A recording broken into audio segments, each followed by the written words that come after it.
How's it going, everybody? Welcome to the Whole Family Gaming Podcast, where we are here to talk about your favorite games, other nerdy subjects, and whatever else we feel like talking about. I'm going to be your host, Eman321boom. Joining us today is going to be the one and only Mattwildcard. What's going on, E-Man? It's Mattwildcard, aka Matty Light. What's going on, everyone? Nice. Awesome. All right, guys, gonna let you know on today's show we're gonna be talking about our memories on console launches and talk about the history, a little bit of history about some of the consoles that came out. All right, so just want to give a quick introduction to Matt over here. He is one of the other, he's the other half of Whole Family Gaming over here. Let's see. So Matt, how you doing today, man? I can't complain. You know, living life one day at a time. I got sunburned pretty bad over this past weekend for my brother's birthday, but I'm slowly recovering. Dude, I can't even tell. I look way more sunburned than you. I just took a hot shower, so I look pretty red in the face right now. Nice. It's good. I'm getting past it, but yeah, you look amazing. I love you so much. Thanks. So what you been playing this week, man? Final Fantasy 14, mostly. Still been playing that a lot. Just got done beating Tony Hawk Pro Skater, Nice. 1 and 2 HD, and I've been kind of just coasting on playing the MMO Final Fantasy 14. I'm looking forward to hopefully getting into the Baldur's Gate 3 early access. Nice. Steam looks like they have it, but I don't know. They're trying to do research on if you have to apply for it or pay for the full game on the 30th of September, and then you get in. Or if it's like I had to go on their website or something and get a code to even get in. I don't know. I was looking it up. I couldn't find a definite answer, but Nice. We'll figure it out. I need to look into that too, because I never really played the first Baldur's Gate or the second one at all. It wasn't really something that I was really into at the time, but I don't know, playing, like, getting introduced to D&D with you and all these other things, you know, lately throughout my life, it definitely looks like something I definitely want to get into, so I'm definitely going to check that out. Let's see, over on my end, I've been playing a lot of Risk of Rain 2. It finally came out of early access like a couple weeks ago. I don't know, there's a lot of cool content on it, and I guess it just helped that a lot of my other friends who had the game just want to get back into playing it. And I don't know, it's just one of those, it's one of those games where when you die you can instantly start back up. There's like no kind of reason for you to stop playing sort of thing. You're just like one more. It's one of the epitomes of just one more game. The only thing that sucks is one game can last maybe 10 minutes when you die, or you can beat the game and it lasts like 90 minutes. So, or do a couple loops. It loops, so that sucks. Let's see. And yeah, I definitely played that game in like the earlier times, and it definitely looks like it's evolved a lot more since when I last played it with you. Yeah, I would definitely suggest trying it out again. There's a lot of cool stuff that's been going on with it, and I think the studio has been talking about how they want to be doing a lot more content throughout this year, and they're planning for something next year as well too. And another game that I actually just started getting into, I just started playing, is Smite. So I'm gonna be honest, I don't play MOBAs. It always looked like something I want to get into. I tried playing League of Legends. I tried playing that one by Blizzard, Heroes of the Storm.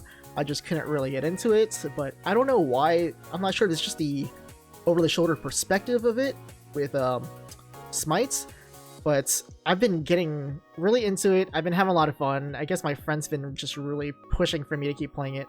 Plus, all the characters that I want to play have really cute costumes, and they're kind of sexy, so I guess that kind of helps.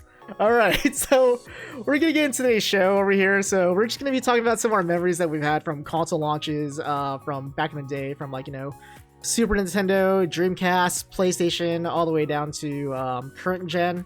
I can talk a lot about that, and I guess since with the releases of the Xbox Series X and the PlayStation 5, I think it's just a kind of a cool topic for us to kind of dive into over here. So, Matt, I know you've had a lot of experience with having consoles around launch windows. What are your fondest memories of like different launch games? Not launch games, but launch consoles that you've gotten throughout the years? Well, the big thing for me is just because it may have had a stronger launch window than some others doesn't necessarily mean it's a better console. So I do like to differentiate the two when I say things that I thought was a great launch. I'm not saying that I think it's a better system. So, I mean, there's a lot of systems that I can remember. The one that I could truly remember as my first true launch experience was the Sega Dreamcast and getting Sonic Adventure 1. Man, I think growing up when I saw the Dreamcast coming out, it's one of the consoles I saw a lot of commercials for. I saw it in game stores. I remember going to like EB Games or Toys R Us, I think, and just seeing like those consoles, and they had like, you know, demos of it like at launch, and like you saw all these posters, and just Sonic looked so cool. He looked, at least to me, he looked oh my gosh, as cool it was as he's ever been. So yeah, that game. Honestly, I know like it's a game that a lot of people say didn't age well, and I 100% agree. Okay, good. But it's still there's like almost like a I don't know. I don't want to categorize myself as one of those Sonic fanboys, but for that time, like I remember seeing the opening cinematic and then like listening to rock and roll, like live instrumentals with like full voice in it, like for the songs. It was just like, what? Holy crap. And then when they like played like the music throughout and like you would hear it in like some stages or boss fights, it was like, oh my God, this is holy crap. This game is just next level. But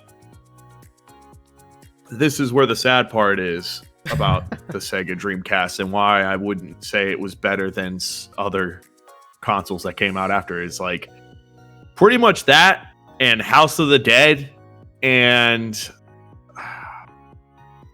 I can't really think of other games.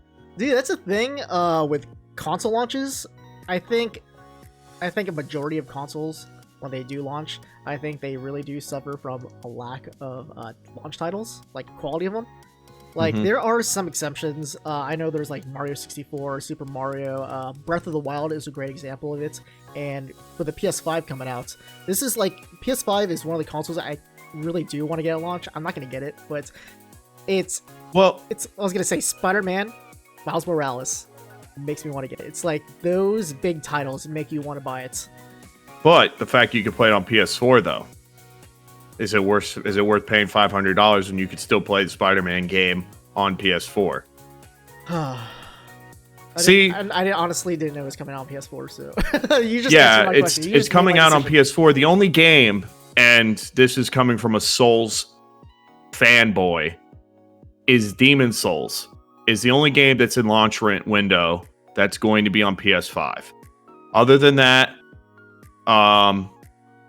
And I think the Godfall, is it what it's called? I think that might be a launch window game. I don't that might only be on PS5. I don't remember. But like Ratchet and Clank isn't. No, it's not. Should be coming out. I think they were talking about how it should be. I think it's coming out like this holiday season. So yeah, and like Horizon isn't coming out until next year. God of War isn't coming out until next year. And I still think it's going to get delayed, but that's a different topic for a different time. Yes. But honestly, like I had this discussion with my brother because he was like, "Oh man, I'm gonna get an Xbox Series X and I'm gonna get this instead because blah blah blah." I was like, and I really talked to him. I was like, sat him down because he's not a hardcore gamer. He's more of a sports player. Like he likes sports games most of the time. Madden, and we all know how much of a travesty that one was this year. But anyways, again, another topic for a different time. So I talked to him and I really told him, I was like, "Why do you need a PlayStation 5 right now?" And I asked him, I was like, "Do you have a great TV that can run it?" And he said, "Yeah." I was like, "Okay, well there's a reason. There's a reason because you want to get the best up-to-date graphics." But I was like, but seriously, like all in serious, like what is it really giving you besides a graphical enhancement and loading times that you really need to buy a PS5 right now? And he said, like, I asked him like what games, and he named Spider-Man. I was like, "You play on PS4." And to me, I'm excited for that game, but it's a spinoff. At the end of the day, it's still a spinoff. And to me, it's not even going to be a full price game. I think it looks good, but it's not like, oh my God, I need to play this today. So personally for me, most of the games I saw are coming to PC. anyway, so I can play it on my PC, and I'll probably run it better on my PC. And honestly, I don't need a PS5 or an Xbox right now. That's like, so I was gonna say that's the like whole outlook I have when it comes to like, you know, purchasing like titles at launch. Well, not titles, but consoles at launch, I should say. Like, what's gonna be there for me where I have to purchase it right now? And I think I think PlayStation 5 is kind of pushing that right now, sort of thing. I think they're having good games at launch. I think people are getting like that FOMO, that fear of missing out, with like, you know, all these great titles coming out around the right time. And like, you know, there's talks about like, you know, how Sony might be having a shortage and stuff like that. I don't think it's gonna be another like, you know, recurring thing like with what happened with the Wii. When the Wii first came out, it was so hard to get it. I think that's what people are starting to do right now. Is like, you know, it was just hard to get PlayStation 5 pre-orders this past week and everything. Hopefully it gets a lot better. So I hope it's not going to be anything like that again. Well, so funny you bring up the Wii, because I have such a great story with this. Is that was actually one of the moments where like I heard so many stories about people having such a horrible time, and I actually like getting a Wii. And when everyone was buying 360 and buying a PS3, I was that guy that bought the PlayStation, or the Wii, and my parents actually got it for me, and I actually got it without like having any issues of not like when it launched, and I like sold it within like 6 months. Oh man, I just think how funny it is, like how bad people wanted the Wii. And I can't remember all the launch titles that came out with the Wii, but I know everyone wanted to get it just because of Wii Sports. Yeah, Wii Sports was an awesome game. It was so much fun. It was a great party game, and everyone wanted to have that. It's just that the Wii came out in a time where many people were embracing multiplayer online. But I mean, they actually had a pretty good launch, kind of. I mean, the noticeable one of all of them is they had Legend of Zelda Twilight Princess, which, to me, in my humble opinion, I think is top 3 Zelda games for me. Oh, I was really hyped. Obviously, they have Avatar: The Last Airbender as one. Game? But Dragon Ball Z Budokai Tenkaichi 2 was a launch with the and that's not true, because that's just a port, because they had it on PS2 and they had it on PS2, so that was just a port. So I kind of want to go off this topic about like, you know, cross-gen games and everything at launch. So I think like, you know, Twilight Princess, like, you know, even like Breath of the Wild too, like recently, like, you know, having games on current gen, but also having it at launch or launch window for the next gen consoles, I think it's a great idea too. So you're getting those people who are like, you know, I'm thinking about getting this console, but I really don't want to miss out on playing this game, sort of thing. But I think that's just a great incentive for you kind of buy a new generation console, because you're gonna get an upgraded, you're gonna get kind of like upgraded like edition of that game per se. Well, here's my thoughts on them doing that stuff. It's like, this is an example I was gonna say when you were bringing up Breath of the Wild on Switch, because it came out on the Wii U. Yes. And then obviously Twilight Princess did the same thing with the GameCube. So the reason why I hate this stuff and why it bothers me personally is I feel like it's what I feel like why Cyberpunk was delayed. And I could be wrong. I could be lying. I could be, you know, conspiracy theorist, but it makes me feel like they purposely make a game not come out on the time it could have come out because they wanted it to launch with the new system. And through a business perspective, I understand, but through a consumer's perspective, it makes me a little salty. Does it make me want to just condemn Wii and say screw you for making me do that? Because believe it or not, I never played Legend of Zelda on the GameCube. I only played it on the Wii. So hypocritical, I guess. But I kind of agree with you on like the whole Cyberpunk going on and everything, because like I had a discussion with a couple of friends. I'm like, oh my gosh, it's coming around launch window. It's coming around the holiday season. Like, that's kind of weird that they delayed it a second time. When they delayed it the first time, like, you know, it got kind of closer towards that holiday season. So I guess if there's that conspiracy out there about, you know, kind of delaying it one more time just to help sell consoles, then I can. Well, kinda believe here's my little bit of rationality too. Is Cyberpunk has already said that they're not going to be launching the game as a next gen game. They said it might come out in a year or so that they might do that, but they said it's meant for PS4 and Xbox One. It's not built for PS5. You can backwards compatibly play it, ironically enough, of course. But how much does that make a difference? Am I going to get PS5's loading times if I play it backwards compatible on PS5?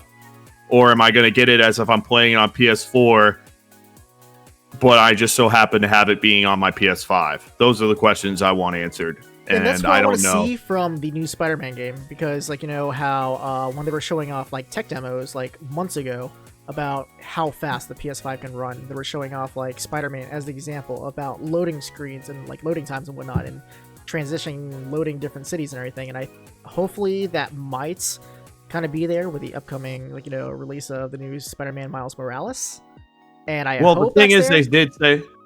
they did say is that, you know, Spider-Man on PS4, if you own it on PS4, you get a free upgrade to PS5. Yes, I'm So loving that's this. nice. I'm loving this from a lot of different games coming up with this new generation. And the thing is, too, is that the difference between them doing Cyberpunk and you playing it backwards compatibly on PS4 versus Spider-Man is getting created for PS4 and getting created for PS5. So they both have them in mind. So I would assume that if you do play it, it's a built game for PS5 when you own it on PS5. Where, like I said, Cyberpunk's more of like you're just playing a PS4 back. Gosh, what am I trying to think of the word? Excuse me, I'm about to sneeze. Oh, sorry, people. But it's a backwards compatibility. So how much of a difference it is? Like, I never knew. Like, for instance, when I played like PlayStation Now, and you stream games, like you streamed PS3 games on your PS4. Did it make a difference in load screen? I don't even know. I can't even remember, honestly. So I don't know. I think I'm getting it for PC anyway, so it don't matter. I think what you're trying to say is, like, you know, it's like if there are any differences, then it's very minimal compared to like last generation, I guess. Like, you know, what difference would there be in getting it on the new generation? But to be fair, actually, I just think I answered my own question because I remember now. Destiny 2 is a big game, a big example of a game, and they actually said that when it comes to PS5 and you play it on PS5. Granted, I don't know if that means they're making a PS5 version of Destiny 2, but they did say like loading and all that, everything you get for a PS5 is going to be able to enhance it. And honestly, I don't know. I think maybe now I think about it, I think it might upgrade it because I don't know. I don't know. Huge If thought. anyone does know, tell me. I just had a huge idea. I wonder how much backlash, like, you know, these companies would get, like, you know, if like they did something to kind of let's say, like, you know, make it worthwhile getting this certain game on launch on a next gen console. Like, what if, like, you were to do like what Adventures did with, like, you know, with Spider-Man on, like, you know, exclusive on Sony, when you had content exclusive on next gen consoles. How do you think people would react to that? Do you think people would be more inclined? Well, I think using Marvel Avengers is a bad example of like a game that people would want to use. I know, but you're getting that backlash. That's what I'm saying. I get it. If you're like talking about a game that people actually want to buy, then yeah, it's like a big deal. Yeah. It would be a big issue in a lot of people. But you know what? At the end of the day, they metaphorically hold our balls because they know we're still going to buy it. They know we are. That's why microtransactions and things like that haven't died. But again, I don't want to get off on that. But my point I'm just trying to make is that these companies know. And the only way that people can ever hurt someone is, one, they have like an alternative to what they could buy if you do something like that. Be like, okay, well, F you, I'm going to go buy this instead. And two is, can they have the willpower to crush them with their wallets? Because that's the only way you can ever stop that kind of stuff from happening. Personally, I feel like if you don't have those two, well, not much. That's why. That's why I still feel like companies can still run free like they do. But then you have things like Blizzard, who's in thin ice. And I really honestly feel like that if Diablo 4 and Shadowlands is not a success, I think they're going to go under. But again, another topic for a different time. Yes. Oh man. But I mean, go ahead. I guess all in all, my point is when it comes to launch titles, I will admit I have been ignorant to all. And now that I more and more I look at it, there's just no reason to buy them on launch. They're just not strong enough. And honestly, my biggest point is because I always say, companies want to build the best product. And if you give them new software to play on their product, which I do agree has been easier because, you know, technology has become more accessible. And I feel like as computers, and I mean, you can almost see it with the Xbox Series X and how it's being built compared to a rig of a computer, is becoming more and more similar. They're not building like as much specific product that's specifically designed as hardcore for a system versus a computer, in my opinion. It's not as big of a gap as it was back in the day. Oh yeah, for sure. But still is. I'm not saying it's not. There's definitely different parts, do the same thing, but you know, they build it specifically for that. But anyways, like the big thing is it's just like I think companies are wanting to see what the software is that they work with when they build a game before they decide to really go into it. That's why I feel like you don't really see like a system at its peak until about 2 or 3 years in. I always think about that, but at the end of like, you know, a console generation, you get so many phenomenal games because like I feel like developers have kind of figured out those consoles at that point. Because like when you see, and at that point they can push it to the limit. They know how to push it to the limit. Yes, and when you see like launch titles, I feel like people aren't using the true capabilities of the console itself, and to me they look kind of lackluster for some console games. Well, this goes into like why I feel like Spider-Man's a spin-off and not a game. Because it's Miles just Morales. Like, yeah, the Miles Morales Spider-Man. Like, it's not like a true sequel. It's a spin-off. And, I mean, it's to give you like, hey, look at the graphics. But I promise you, I will be completely shocked if that game is like that much drastically different than the PS4. I don't see why they would do game. that. If you have something great, like it was back then, I don't see why they would change that formula too much. That's true. But I also have my complaints about Spider-Man 4. But again, we could go into that's a different topic. And from what I've seen from that game, it looks a lot better than PS4 as far as like the combat goes. But anyways, I don't know. So what's the first system you can remember that you remember buying at launch? Honestly, I only have one true console I got at launch, and that was the Switch. I will talk about the 3DS in a little bit over here, but with the Switch, I remember just being so hyped up for it and everything, like, you know, when they did, like, the whole press announcements, in 2017 in January. I remember that. They, like, did it worldwide. They did it in Tokyo. I think they did it in the morning time in Tokyo, so I stayed up at, like, 11 p.m. just to watch it. And I was just so excited. I was like, oh my god, do I want to get this game? Like, do I want to get this at launch and everything? Like, you know. And then when they dropped the date that was going to be coming out in March, I'm like, oh, maybe I'll think about getting it. Like, why? Like, because I had the questions earlier. Why am I going to get it? What games am I going to get for that? And of course, at the end, they said that Breath of the Wild releasing at launch. And I knew that was going to be a day one buy for me. That was the first time ever. Well, that's the first time I actually bought a console at launch. And like, I kind of had the thoughts of like, okay, so I want to get this game. And then I think they planned it really well where they were having games come out throughout that launch window. I'm a huge Splatoon 2 fan, and that came out maybe just a few months after the release of the Switch, and I knew I had to get it. Even though I heard there was like a demo coming out, if I didn't buy the Switch at launch and I knew there was a Splatoon 2 demo coming out like they did, like just a few months afterwards, I definitely would have bought it just for that. But just the fact they had a good library of just Breath of the Wild, Splatoon 2, and Super Mario Odyssey all throughout the same year, I think that really helped me want to buy it.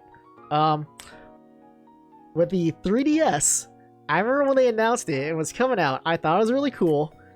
I was actually thinking about getting it at launch, and I actually went to go trade in my old DS Lite, which I regret to this day, and a bunch of my old games. I used to trade in my games all the time, and I was actually going to get it just all straight up cash sort of thing, because I was going to get it at, I forgot why, I was going to get it at Target or something that day, because I think they had some ambassador program for people who were like buying 3DSs at launch or around that window and stuff. And I really, really wanted to get it for that. And some people at GameStop actually convinced me just to like do credit. And I got like, I don't know, I got like $100 something more in credit just for trading into GameStop and getting that. So I actually waited. And I guess I'm kind of glad that I held off. Because like, what games were there at launch for the 3DS? Whenever I saw people online playing their 3DSs, you know what the only game people were playing was that stupid like face shooters game where like you take a photo of your face or take a photo of a face, it puts it on like little like augmented reality like faces around the room and you shoot them. That's the biggest thing I just saw at launch from people playing. It had Nintendogs. All right, so Nintendogs and cats. French Bulldog and new friends, Golden Retriever and new friends, and Toy Poodles and new friend. Oh man, they had Super Street Fighter 4 3D edition. Oh my god, and Sims 3. Are you reading a list of like launch titles for the 3DS? I am. Oh my god! And actually, a little funny fun fact, guys. Actually, US was the last country to get the launch of the 3DS. European countries got it before United States. Did they really? I didn't know that. Yep, launched on March 27th for America and the 25th for European. Sheesh. Man. I'm not gonna lie, when I did get my 3DS, even after launch, when I held off on getting it, I was still really disappointed. Because I think the only game I got at that point was Ocarina of Time Remake, like 3D. And even after playing that, because it's just a port, like it's a good port and everything like that, but I've beaten that game like 100 times, and after I was done with that, after like maybe 20 hours, something like that, I was like, all right, well, I have a brick in my pocket right now. Like it just sat on my shelf for the longest time. So it's the ultimate. It's a system I've traded in more times than I care to admit. Oh man, I've bought a 3DS or a DS probably 4 or 5 times. I'm not even joking, and have traded them in each time. You want to hear something funny? So I bought a 3DS 5 times, and I still have them all. Why? Because I collected them. Okay, so you want to hear why? So I had the original 3DS when it came out and some of that, and then what else did I buy? I had that. Shoot, I'm trying to think about what I did. Oh yeah, because I remember like a couple of months later at Target they had a sale. They had like this the 3DS XL. They had the bigger one, and it was bundled with some Super Mario and Luigi RPG, and it was actually a special edition. It was really cool. So it has a cool design on the front. I thought it was cooler. I was like, because my biggest complaint I had with the 3DS when it first came out, it was so tiny, and just having the XL felt really good, and it was just a great time to kind of buy it, price point and everything like that. As far as my other ones I got, I ended up buying the Majora's Mask new 3DS. I remember when it was announced. I pre-ordered that as soon as I could. I actually remember calling GameStop right after the Nintendo Direct when they announced it. And I was so nervous because I was like, oh my god, please have it in stock, please have it in stock. That I didn't listen to the guy like who answered the phone. As soon as he stopped talking, I was like, oh my god, can I pre-order the Majora's Mask new 3DS? And he literally said, yes, that's what I just said. Apparently he opened up with, hello, thank you for calling GameStop. We are now taking pre-orders for the new Majora's Mask 3DS. And I didn't even listen to him at all. Let's see, and then after that, I just started getting on a tangent of collecting lots of video game like consoles and memorabilia and stuff like that. So I remember going to GameStop one day and seeing a Legend of Zelda 3DS XL and a Triforce on the front, and I was like, I gotta get it. And then I remember one time I went to PAX South. I remember that specifically.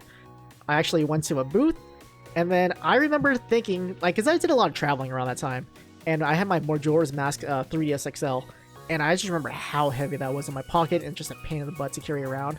I saw a new 3DS that was just a smaller one, and I decided to buy it just because it fit better in my pocket. So now I have 5. I mean, 3DS depends on what you're needing it for. Yeah, and it's just gotten to that point where I just don't sell any of my video game stuff ever. I've become one of those collectors. I'm gonna become a hoarder, and I'm gonna have to buy a house with like 3 extra rooms just to hold my collectibles and everything. I don't have that issue as much. I don't know. The only thing is now as I look at my PS4 and the amount of games I bought on it digitally, and it kind of makes me feel like I don't want to get rid of it just for that, because as funny as it is, and even though I could simply buy them, some of them, not all of them, like all the Soul series, there's on my PS4. It's just like I can't get rid of it because it's my box. It's my box that holds all those games. And now, especially because Bloodborne, even though they've shown Bloodborne being played on PS5, and you can play the, if you buy the little like $30 or whatever the price is to play all the backwards compatibility games, like I don't know, I'm gonna keep my Pro forever. Especially now, it's because it's a monument of my ignorance of technology. Because I just now found out after having it for like a year and a half that the TV I own, granted I bought the TV before I bought my PS4 Pro, but the TV I own is an HDR 8.0, and PS4 Pro supports HDR 10.0 and up. So I can't even use my HDR on the Pro I bought, so I can't even use like its better graphics, and I essentially bought a PS4 Pro for nothing. So hey, at least you'll look back like 10 years from now. If you keep it, it's gonna be a collector's piece at least. You say, I have a Pro. It's the deluxe version of it. And like, I think at that point, like, you know, I love collecting, keeping consoles and everything. I think it's like just something great to have and everything. But the thing I'm always worried about with, you know, talking again, reiterating this, like buying consoles at launch, I'm scared it's gonna be a brick that's just sitting there collecting dust, and I can't really say it's a collector's piece, you know, without, you know, that type of aging, you know, of having other consoles and memorabilia. I could show you my Super Nintendo right now and how bad that thing has corroded. Is it yellow? Yes. Yes. It is. I can't believe, dude, oh my god, I can't believe how, like, much that, like, you know, console, like, discolors and stuff. But the thing is now I want a Super Famicom so bad, because I actually, as tacky as some people may say it looks, I actually think the Super Famicom looks better than the Super Nintendo, at least the one I know there was actually a Super Famicom, I think when it first came out as Super Nintendo, unless I'm just not seeing it right, I think it actually was a Famicom style system, and then they made their own American version of it.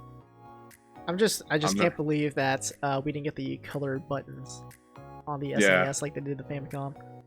Well, I had like I had the traditional purple button one, and then I had another one that had like a yellow, red, and blue controller. That was here in the US? Yeah, I had it. It wasn't a Famicom controller or a Super Famicom controller. It wasn't a Super Famicom controller. It looked a lot like the Super Nintendo controller. It just had different color buttons. It was a little bit wider and bigger. Like the length was a little bit longer. So it was definitely like an off-brand, like your MCAT I thought it was like a variant of like a Super Nintendo controller. No. At least I don't think it was. But I like that controller better than the OG Super Nintendo one. Oh, I agree. It fits in your hand better. Yeah, but I don't know. It's there's a lot of systems that definitely had bad launch windows. Like honestly, like I even look at the Super Nintendo and I'm like, what the heck did they even have? Like I'm not even lying. Like I mean, I think maybe in Japan it was good, but for US, I mean seriously, like Let's see. Yeah, I don't know how the launch of the Super Nintendo actually went. I just know there's like that whole I would say this, like there's that whole thing of people just remembering Super Nintendo. Oh no, gosh, everyone remembering that Super Mario World was bundled with Yeah, Super Nintendo. and that's what I was gonna say. That's actually it. They had that and F-Zero. I didn't know F-Zero. Oh shoot, was F-Zero came out at the same time too. That's actually kind of cool. And Pilot Wings. I don't even remember that game. SimCity and Gradius 3 were the launches. Okay, that's actually. But for Japan, the first two games like was F-Zero and Super Mario World. Not gonna lie, if I knew anything about those games and I was like old enough to buy my own console, if knowing about those titles, I totally would have bought a Super Nintendo at launch. Well, again, another topic, but games. I'll give a brief thing. I was a Super Nintendo owner, and when I say I'm a Super Nintendo owner, I owned it the very most absolute horrific, add any adjective, verb you want to add to this sentence, wrong way of owning a Super Nintendo. Like, I got none of the clutch games besides Super Mario World, Chrono Trigger, and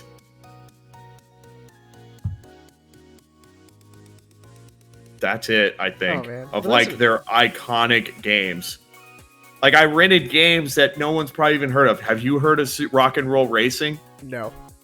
Exactly. But I love the hell out of that game. And like, I'm trying to think of other Super Nintendo games. I played a lot of Ninja Turtles, like Turtles in Time, nice. 1989 TMNT. If that was even on place, I don't know if that even was on Super Nintendo. I know we had Turtles in Time. Yeah. I didn't have any of the great games. I didn't have Super Metroid. I didn't have Link to the Past. I didn't have Final Fantasy 3, aka 6. I didn't have like any of the amazing games that were on there. Ghost and Ghouls, Super Ghost and Ghouls, Castlevania, like any of them. I didn't have anything from that. Hey, dude, I feel like Chrono Trigger is worth getting a Super Nintendo just for, but. Yeah, I mean, I love that game. Again, another topic for another time. But yeah, I owned it so wrong. I owned Sega, okay. I mean, I got Sonic. That's all you needed. Oh, man. So there's something I actually really, really wanted to go over on today's podcast, and it was this generation's release, like of the Xbox One and PlayStation 4, because I remember there was like a lot of backlash towards Xbox One during its announcement and during its launch, and the PlayStation 4 had the complete opposite of that. Well, my issue is I feel like the reason why Xbox One failed was because of how they marketed it, and that it was $100 more. Yes. So I'm just gonna read some stuff over here. Let's see. They both released in the same within the same week and stuff like that. Let's see. Xbox One released on November 22nd, 2013. PlayStation 4 was released the week prior on November 15th. Let's see. And it's gonna say Xbox One was originally released at $499, bundled with the Kinect, which they would later, like, repackage out where you can just buy it without it. But still, that was $100 more than the PlayStation 4. Do you remember watching E3 2013 at all? Yep. Yep. And I remember Xbox One, Microsoft went the day beforehand, and they got so much backlash because, like, even before they were announcing it, there was already rumors and talks about how it was planned to be an always-on console, where it would always authenticate your games and everything like that, so you wouldn't be able to trade back your games at all at different retailers like GameStop and whatnot. And the fact that you had to buy the Kinect, not even an option. Yep. And it was also wasn't there like a whole thing about, because I always remember the Navy guy talking about I can't play games online. Don Matrick. Okay, so we were talking about, I watch this clip every now and again. It was an interview of Jeff Keighley interviewing Don Matrick, who worked at Microsoft at that time. And he was talking about, Jeff Keighley was asking about how, having to connect to internet 24/7 or authenticate every now and again, talking about there's going to be people out there that might not be able to do that. And Don Matrick was saying about how they did research and talking about how the only people that don't have internet is some guy in the Navy in a submarine and stuff like that. Who doesn't have access to the internet. And then I remember specifically that Matrick was saying how He's saying that, like, you know, if you don't have internet connectivity, we already have a product for those people. It's called Xbox 360. And Jeff Keighley was saying, so that's your message to people out there. If you don't have internet, buy a 360. I mean, dude, 100% of the reason why. So here's why. I guess this kind of goes into my point. Here's why Xbox 360, PS3, PS4, Xbox One will always be my favorite era of console gaming. And so the story goes in is Xbox 360 launched a year before PS3 and essentially did what PS4 and Xbox One did. PS4 and Xbox One did just opposite. Now, PS3 launched $100 more. It was $500. Let me check my source. Oh my god! It was a lot. It was $499. Yeah, it was $499 and $599. Yep. And the 360 was $299 and $399. Oh. And honestly, the one thing I will give credit to PS4 or PS3 over them is the $299 version of an Xbox 360 was stupid because it didn't come with a freaking hard drive or that could like have anything on it. So buying one of those was practically useless unless you were literally like trying to buy the cheapest, most affordable way and then buying like a memory card. Yeah, they have like Xbox Live games. It's just like arcade games. Like, you know. Yeah, it was the absolute dumbest thing I've ever seen. And there was just absolutely no reason to buy that. But 360, in the end of its run, did really well and did win and edged out on PS3. But the story of PS3 is one of the greatest console stories I love. And PS3 just could not match 360. Oh man, it couldn't in the beginning. It was terrible. The controller sucked. Not the controller. The controller wasn't bad. They were going to make that boomerang controller, but then realized it was dumb as hell. But no, the PS3 like looked ugly. The first one, the fat one, agreed. Not before they went to the slim, it looked so ugly. I actually owned it. So did I. And the thing is it just slowly corrected itself and slowly started coming out with these exclusives. You started getting, you had your Killzone, you had Resistance first, then you got Killzone 2, then you started getting Uncharted, then you started getting Last of Us, and you started that Last of Us more at the end, but still, you get the point I'm trying to make. God of War 3 came out for it exclusively, and it just kept on coming out with better games. And if you look at the price sales now, and keep in mind, PS3 came out a year after Xbox, it's not that far off from beating them after all of that. And that is my biggest example of why just because a game launches better doesn't mean it's a better console or has a better launch window, because you can easily rectify that.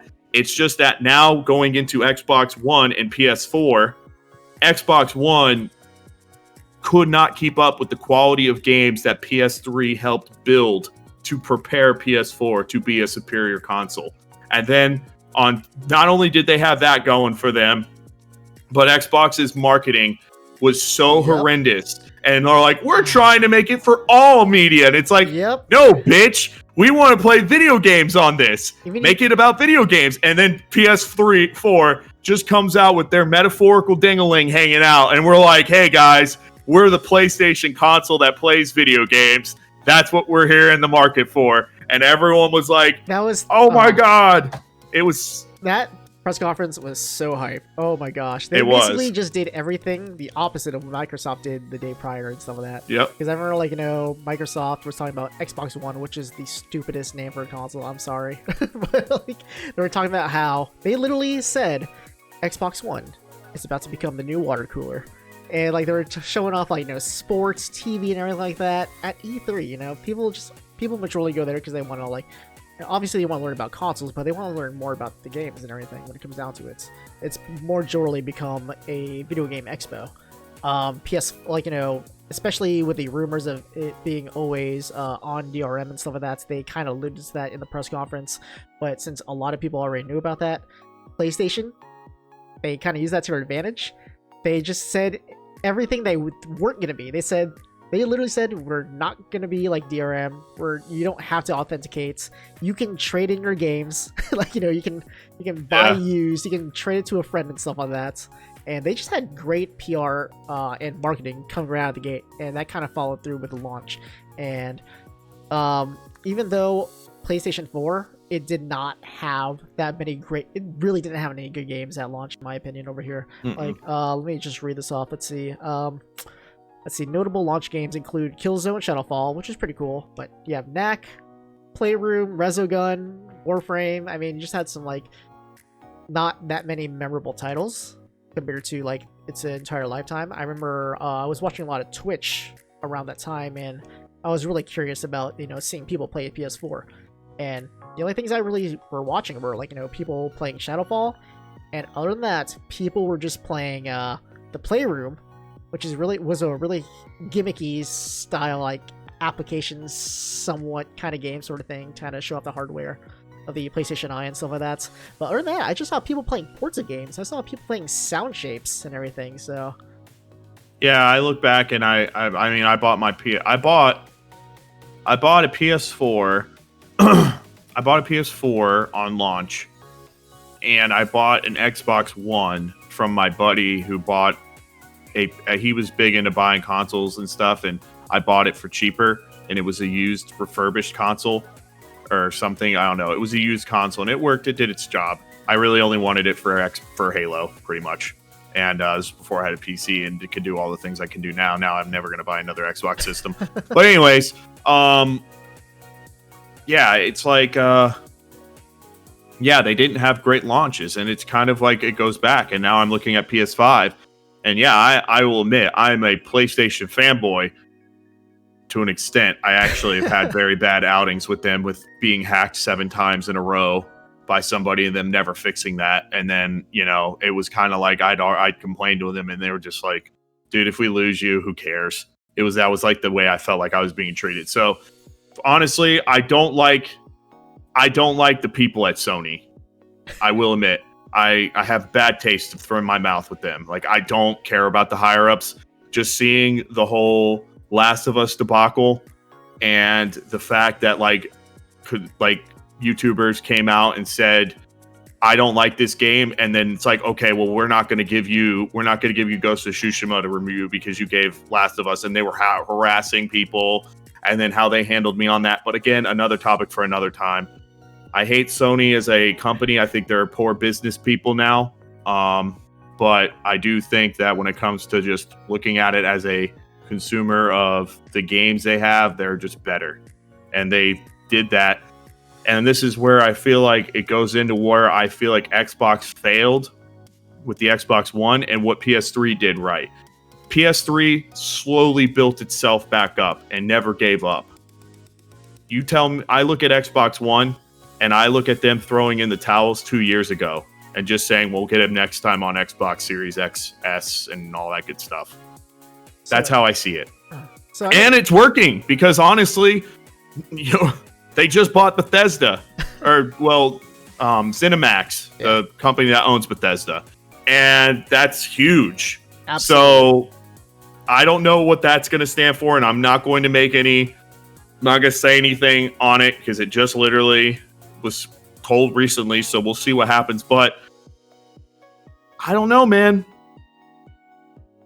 I'm not going to lie. I think Xbox, and now how PlayStation's handling their pre-orders, I don't know, man. I think Xbox is going to sell better on launch. So I'm going to say it. I have a question for you, though. Okay, so how much more important do you think PR and marketing is to selling a console as opposed to just having great games at launch? Well, to me, the number one thing is always going to be, what do your friends have? Oh, absolutely. It's going to be the number one thing. If all my friends, like I grew up in my area, all own 360s. Yep. That was just where I grew up in, even though I think PlayStation 3 overall was better. But I think Xbox, even though I love Xbox 360 too. But anyways, my point is like, that's always going to be the number one thing when a normal, casual consumer consumes something. What the cheapest is, and yeah, what games you have are like the two most important thing. And I mean, marketing, I don't know. Marketing is, it's hard for me to say. It all plays a factor. Because I'm really, the reason I bring that up is because, like, you know, how previous launches have gone, like, you know, Xbox One, Wii U, they had terrible PR or terrible marketing, and they did terrible at launch. Compared to, like, PS4, which I just reminded us, like, it didn't have that many great titles at launch whatsoever. And it still sold amazing. I think that really does help when it comes to, like, getting people to anticipate and want a console and everything. They're building hype to buy it. I think the thing is, and this goes into a lot of things in the world, in my opinion, is the number one thing is people just want to be heard. And this goes into my Nintendo. I like Nintendo, but again, Nintendo is someone that I think they've gotten a lot better through the Switch era. And personally, I think the Switch is going to outsell PS5 and Xbox One, in my humble opinion. I think Switch is still going to be the highest selling console in this era. Are you talking about, like, you know, throughout this holiday season? Like if you look at the Switch's life cycle, and then you look at what PS5's life cycle is going to be, I have a bold prediction that I think the Switch is going to be the highest selling of the three.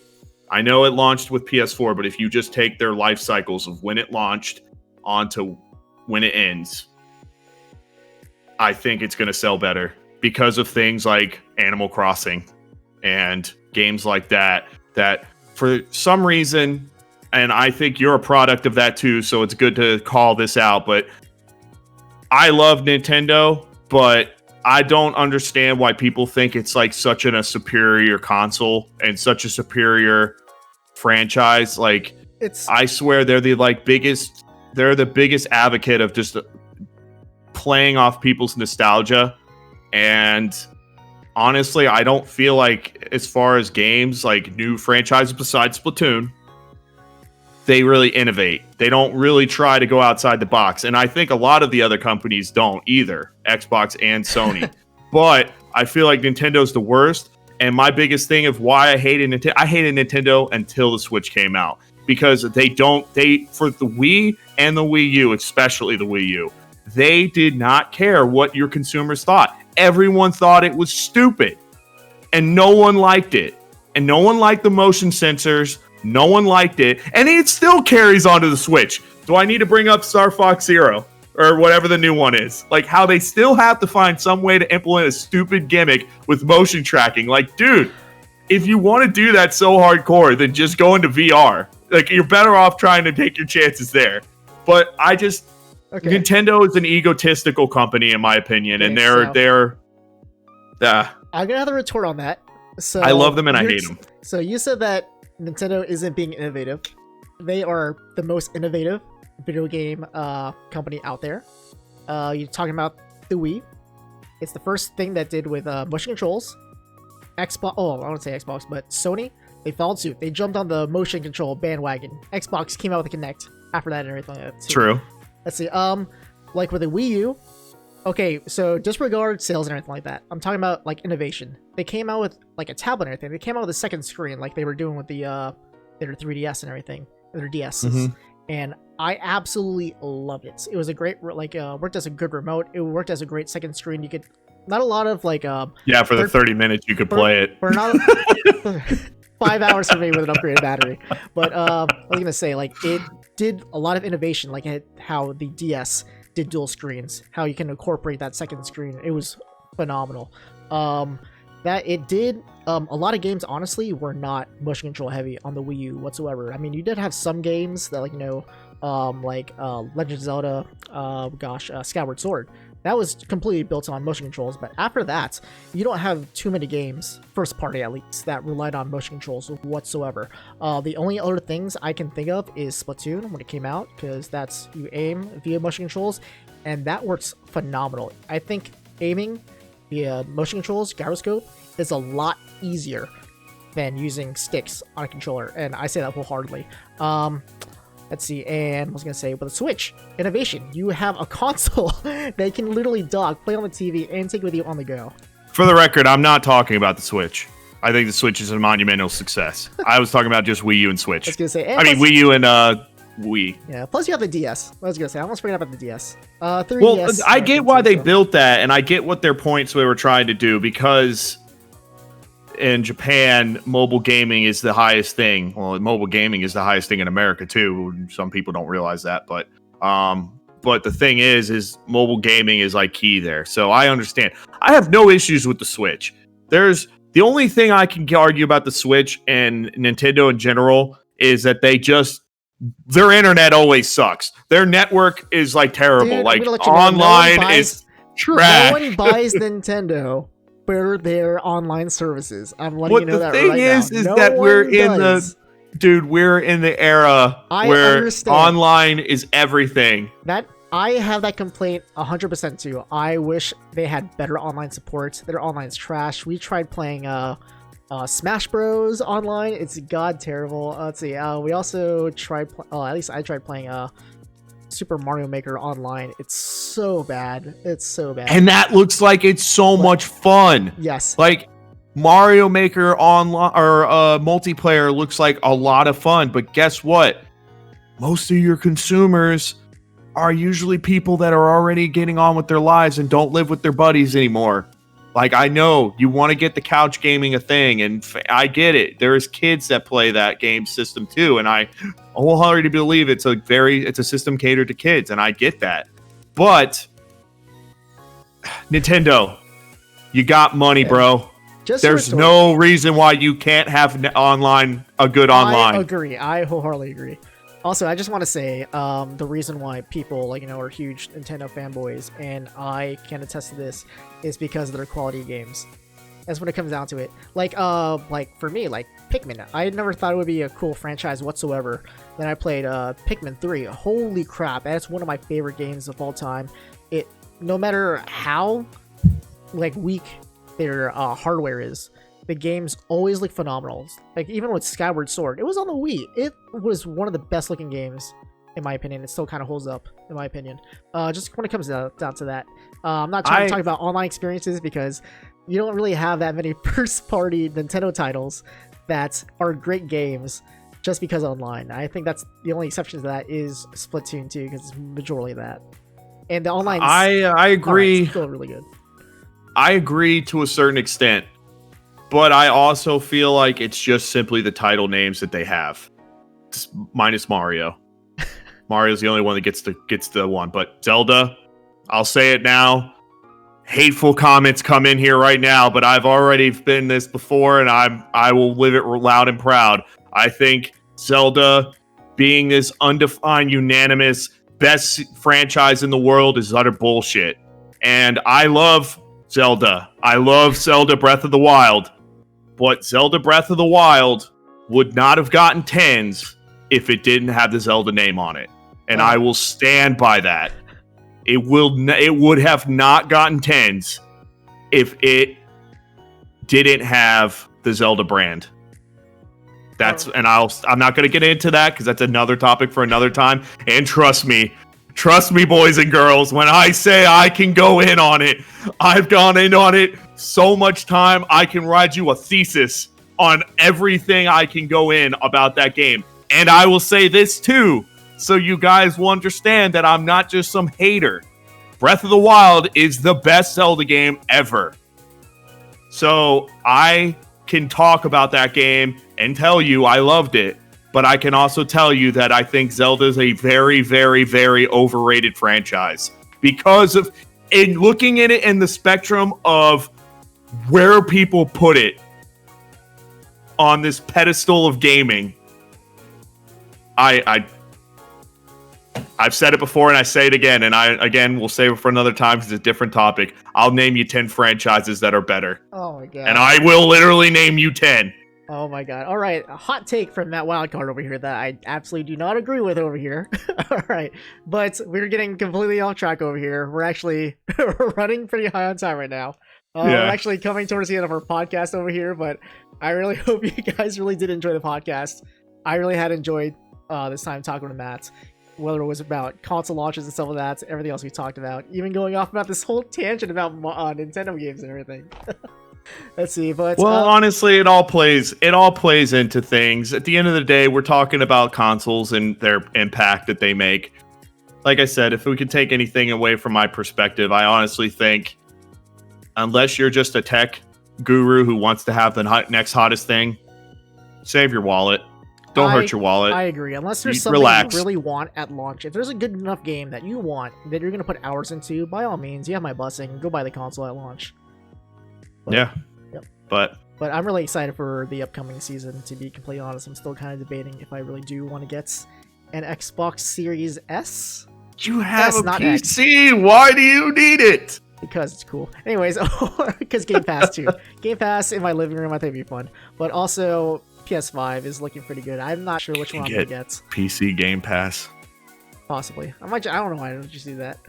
But anyways, let's see. So, let's see. Matt, any final words you kind of want to put in here? Anything you want to plug? Yeah, guys. So me and Eman I started up the channel for Whole Family Gaming. He's joined me in on this endeavor. If you guys are Tony Hawk fans, I have a whole complete walkthrough of the game. Check it out. We're going to be posting a lot more things. If you're Final Fantasy fans, in the next coming days, I'm going to be posting some stuff on that. Follow me on Twitter and follow me on Twitch. I'll have the links in the description. Eman will fill you out on the rest. Yes. So yeah. Matt just said, follow us on Twitter. He has a Twitch account. I also do have a Twitch account too. It's going to be under Eman321boom. We're going to put the links to the description below over here. Feel free to join us on our Discord, and we're kind of still building that out. But we'll have some cool content on there too. So we're actually looking to have different other types of related content to gaming on the Whole Family channel when it comes to maybe top 10s. I'm thinking about doing top 1s, best ever sort of things. We'll probably just catch some cool gameplays of us, some highlights and everything. So be sure to give us a like, give us a follow over here, and just definitely keep in touch with us. We'll be trying to put out more content to kind of entertain you guys. All right, so everybody, on behalf of me and Matt over here at Whole Family Gaming, thank you for the support. You guys have a great day. We will see you next time. Whole Family, come be a part of the whole family.